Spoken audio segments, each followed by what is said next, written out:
Top quality और consistent performance के लिए सिर्फ सिल्वर पंप्स। टॉप क्वालिटी और कंसिस्टेंट परफॉर्मेंस के लिए सिर्फ सिल्वर पंप्स, नाम याद रखना।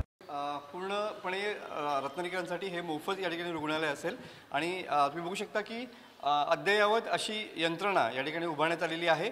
खऱ्या अर्थानं वैद्यकीय क्षेत्रासाठी एक महत्त्वाचं पाऊल या ठिकाणी निलेश सांबरे यांनी टाकलेलं पाहायला मिळते आणि पूर्णपणे या ठिकाणचे उपचार देखील मोफत असणार आहेत। कॅमेरामन समित गजनेसह मी मनोज देले, TV9 मराठी, रत्नागिरी।